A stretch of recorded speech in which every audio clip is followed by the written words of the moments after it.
That's odd. It's pretty late for anyone to be out. The moon isn't even showing.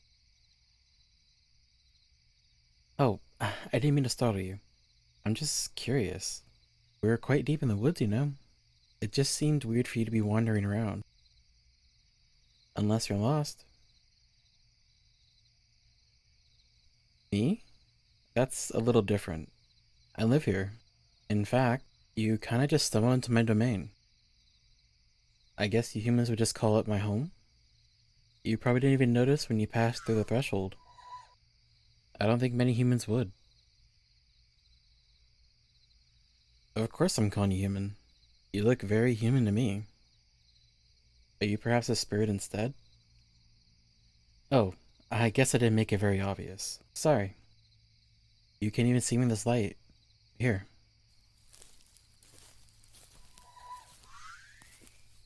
That better?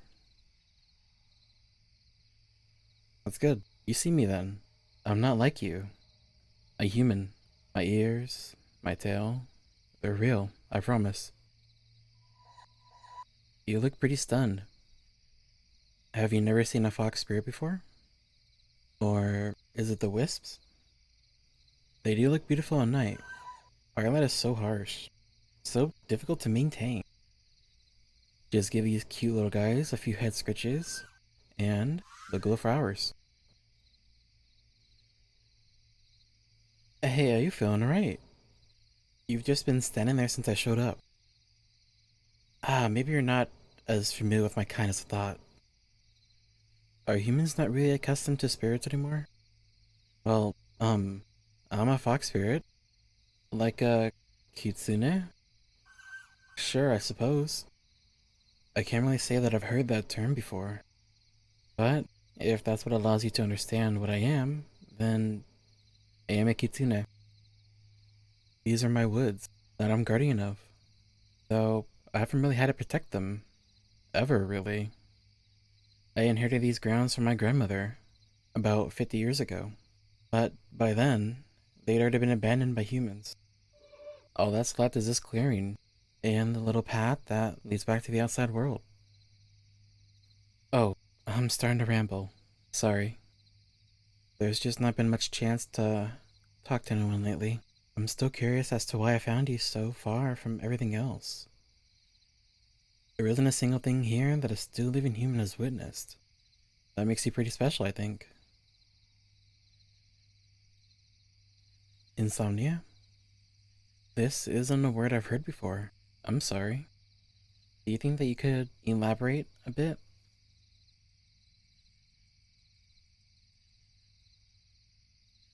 Oh, it means you can't sleep? So you went for a walk. It's so late though. The sun went down such a long time ago. I'm not too familiar with the latest human customs, but I was under the impression that your kind was diurnal. It's that bad? Uh, well, I know we just met, but is it alright if I do what I can to help? Thank you. Come sit with me. The grass shouldn't be too damp, though it is a little cool to the touch. May I touch you? Alright, lean your head against me. And at your own pace. Not too quickly. Close your eyes. You'll still see the line of the wisp through your eyelid, but they'll fade with time. Listen to my voice, okay? Don't focus too hard, just process what I'm saying passively. I think I'll tell you a story my grandmother once told me. It takes place a long time ago, in a forest. This forest, in fact. You see, there was once this little fox spirit. He was young and naive, a child who had yet to even gain his first tail. The fox spirit had just so recently inherited ownership of a domain. He was overjoyed, a domain of his own, and one claimed so young. For the first few years, it was a dream. The fox spent his hours playing and laughing with the spirits that passed through. And all this time, he had never even seen a human. Years were spent with only the wisp, and nature spirits to keep him company. With how secluded his domain was, it was a shock when the first human arrived. He was so fearful of them initially. The foxes of his family had few nice words to speak of their kind, but the humans simply played and danced and laughed with the fox, just like with the spirits, and in very little time, they became friends. Though the spirits were fun, they made poor conversation. The poor fox finally found an outlet, a friend he could talk to and share his worries with.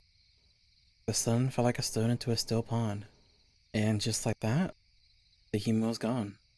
Days and nights passed overhead, the fox spirit hoping every single sunrise that he'd see his friend again, that they would come back. And they did. The friend finally returned in time, but they were different. The fox was closer to earning his first tail, but the touch years had barely changed him. His human friend was not so lucky. They could still laugh, dance, play, but less. They danced for a much shorter time, laughed quieter, played, but without the same joy they had all those years ago. The years had not just taxed their friend's spirit, but their mind. They acted so different to how the fox remembered, like an entirely new person. The fox was saddened at the change, but also that he never got to see it happen, never got to be there for his friend during those moments. That evening, the two tried to relive what they once had. That day had nestled itself inside the fox's heart, but they couldn't. It couldn't be done. So the human left. A goodbye was shared, a wish to see each other again, a wish that wouldn't come true. Sorry, I guess it's obvious, huh? I lied. My grandmother never told me that story. That fox is me. That was thousands of days ago. Though, I don't even know how many years. I even got my first tail. I wish they could see it. Oh, you've already fallen asleep. I didn't think it'd be that fast. Since you can't really hear me anymore, I guess that means I could be a bit more honest. I know we didn't talk much. I know that you just came here to clear your mind. We never played or laughed or anything like that, but please come back soon. You're always welcome in my forest. Good night. Rest well.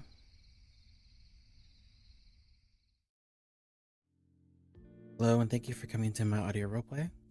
I want to do more like these because I really like the relaxed, sleep aid type ones, and I hope you guys do too.